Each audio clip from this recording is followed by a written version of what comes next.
Sa buhay, may panahon na parang tuyo ang lahat. Pagod, problema, walang kasiguraduhan ng buhay, walang direksyon ng buhay. Pero alam po ba ninyo, sa Diyos ay mayroong isang sekreto para mapanatili ang katatagan kahit ano ang season? Yan po ang sinasabi po ng salita po ng Diyos na matatagpuan po natin sa sulat po ni Propeta Jeremiah, na ang kapitulo po niya ay 17, na ang versikulo po niya ay 7 hanggang 8, na ganito po ang sinasabi. Mapalad ang taong nananalig sa Panginoon. Siya'y katulad ng isang punong kahoy na nasa tabi ng tubig.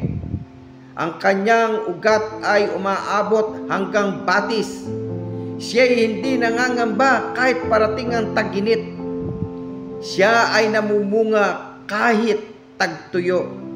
Alam po ninyo, ang mga katagang yan ay sinabi po ng Panginoong Diyos sa kanyang bayang Israel, habang ang kanyang bayan ay dumaranas ng matinding krisis sa buhay, sapagkat marami sa mga tao ng kanilang kapanahunan ay inibig masyado ang kanilang mga sarili, mga taong nakapaligid sa kanila, at mga kakayahan sa kanilang mga sarili. Kaya pinaalala po ng Panginoong Diyos kay Jeremiah na ang tunay na pagpapala ay makikita sa taong patuloy na nagtitiwala sa dakilang may kapal.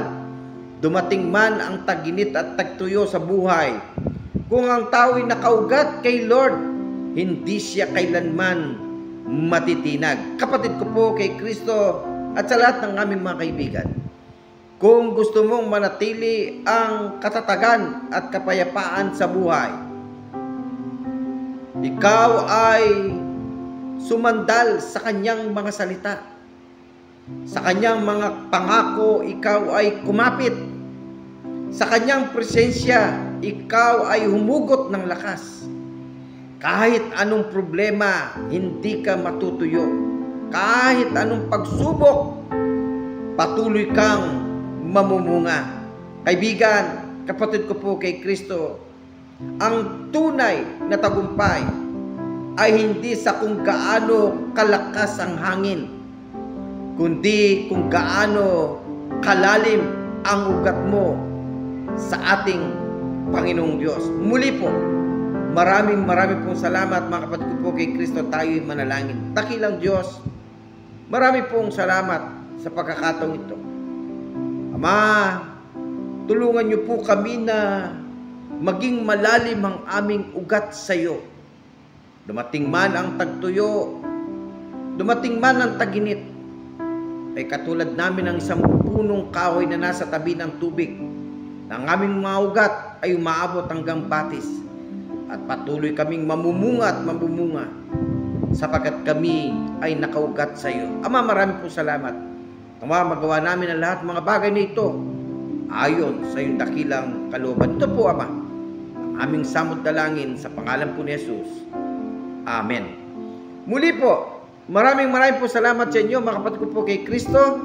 Nawa po ang lahat ng mga salita ng Diyos na inyong narinig sa oras na ito ay maging gabay po natin sa ating mga buhay espiritual at maging kalakasan po natin lalo na sa mga pagsubok na ating pinagdadaanan sa kasalukuyan. Dalangin namin na nawa lahat tayo ay makalagpas sa buhay na ito. Muli, tara, kape, kasama ang Panginoon, everyday.